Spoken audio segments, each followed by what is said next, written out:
మాట నిలబెట్టుకున్న deputy CM Pawan Kalyan. ఈ breaking news చూసే ముందు బిగ్ అప్డేట్ మీకోసం. హైదరాబాద్ మొత్తంలో ఉన్న బెస్ట్ ప్రాపర్టీస్ అన్నింటినీ ఒక వేదిక మీదకి తీసుకొస్తోంది సుమన్ టీవీ. అక్టోబర్ 18, 19వ తేదీన హెచ్ఎస్సిసి నోవాటెల్లో జరిగే సుమన్ టీవీ ప్రాపర్టీ ఎక్స్పోలో best flats, villas, open plots Deepavali offers and డిస్కౌంట్స్తో అందుబాటులో ఉన్నాయి. మీరు విజిట్ చేసి ప్రతి గంటకి ఒక గోల్డ్ కాయిన్ కూడా గెలుచుకునే ఛాన్స్ ఉంది. ఫ్యామిలీతో రండి, మీ డ్రీమ్ ప్రాపర్టీని సొంతం చేసుకోండి. ఇప్పుడు అసలు బ్రేకింగ్ న్యూస్ ఏంటో చూద్దాం. జనసేన అధినేత, ఆంధ్రప్రదేశ్ డిప్యూటీ సీఎం పవన్ కళ్యాణ్ తను ఇచ్చినటువంటి ఎన్నికల హామీని నిలబెట్టుకున్నారు. కాకినాడ సెజ్ రైతులకు 2180 ఎకరాల భూములు వెనక్కిచ్చేశారు. భూముల రిజిస్ట్రేషన్కు స్టాంప్ డ్యూటీ, ఫీజులు అన్నీ కూడా రద్దు, ఏది ఉండదు. సీఎం ఆమోదంతో రెవెన్యూ శాఖ కూడా ఉత్తర్వులు ఇచ్చేసింది. తొండంగి, ఉప్పాడ, కొత్తపల్లి మండలాల్లో 1551 మంది రైతులకు లబ్ధి చేకూరబోతోంది.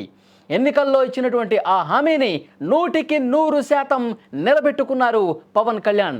గత ఎన్నికల ప్రచారంలో ఇచ్చినటువంటి హామీలో భాగంగా కాకినాడ సెజ్ పరిధిలోని భూముల సమస్యకు పరిష్కారం చూపించారు. పవన్ కళ్యాణ్ చొరవతో సెజ్ కోసం సేకరించిన 2180 ఎకరాల భూమిని తిరిగి మళ్ళీ రైతులకే అప్పగించాలని చెప్పి ప్రభుత్వం ఉత్తర్వులు ఇచ్చింది.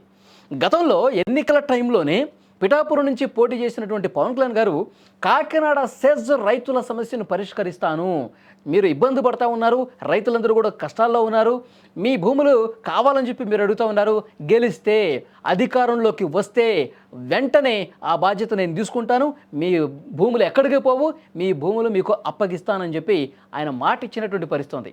గత ప్రభుత్వం అంటే జగన్మోహన్ రెడ్డి గారి ప్రభుత్వం జీవో జారీ చేసింది. అయినప్పటికీ కూడా క్షేత్రస్థాయిలో ఆ భూములు రైతులకు రిజిస్ట్రేషన్ కాలేదు. దాంతో రైతులు నానా ఇబ్బందులు పడతా ఉన్నారు. వాళ్ళ ఇబ్బందులు మామూలుగా లేవు. ఎందుకంటే వాళ్ళు అభివృద్ధి కోసం అని చెప్పి భూములు ఇస్తే మళ్ళీ నిరుపయోగంగా పడున్నాయి. భూములు ఇవ్వమంటే తిరిగి ఇవ్వమంటే ఇవ్వని పరిస్థితుంది.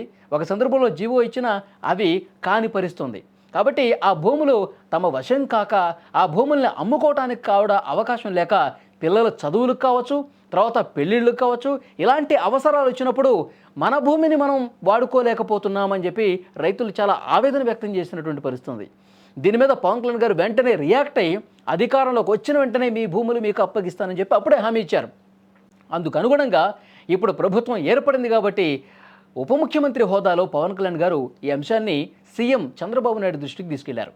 ఆయన చొరవతో ముఖ్యమంత్రి కూడా సానుకూలంగా స్పందించడంతో అధికారులకు చంద్రబాబు నాయుడు గారు కీలకమైనటువంటి ఆదేశాలు ఇచ్చారు.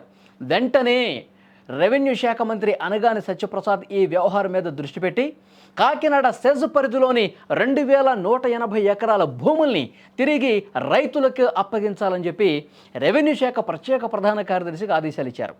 భూములను రైతుల పేరు మీద రిజిస్ట్రేషన్ చేసేటప్పుడు స్టాంప్ డ్యూటీ కావచ్చు, రిజిస్ట్రేషన్ రుసుములు కాదు, ఎలాంటివి వసూలు చేయొద్దు. ఉచితంగా వాళ్ళ భూముల్ని వాళ్ళ పేరు మీద మళ్ళీ రిజిస్టర్ చేసేందుకు మార్గం సుగమమైంది.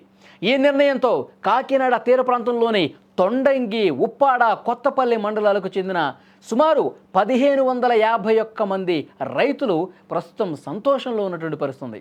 ఎప్పటి నుంచో ఉన్నటువంటి సమస్యను ఒక్కసారి పవన్ కళ్యాణ్ గారు దృష్టి పెట్టి చొరవ తీసుకొని సీఎం గారితో మాట్లాడి ఓకే చేయించడంతో రైతుల ఆనందానికి అవధులు లేకుండా పోయి ఆ రైతులందరూ కూడా 1551 మంది రైతులు చాలా సంతోషంలో ఉన్నారు. పవన్ కళ్యాణ్ గారికి కృతజ్ఞతలు తెలియజేస్తున్నటువంటి పరిస్థితి. ఇస్తే మాట నిలబెట్టుకుంటాడు పవన్ కళ్యాణ్. ఏదైనా హామీ ఇస్తే దాన్ని తూచా తప్పకుండా అమలయ్యే విధంగా చూస్తాడు మా పవన్ కళ్యాణ్ అంటూ అక్కడ కాకినాడ తీరంలో ఉన్నటువంటి ఈ సెజ్ రైతులు ఆనందం వ్యక్తం చేస్తూ ఉన్నారు. పవన్ కళ్యాణ్ గారికి అలాగే కూటమి ప్రభుత్వానికి ధన్యవాదాలు చెప్తా ఉన్నారు.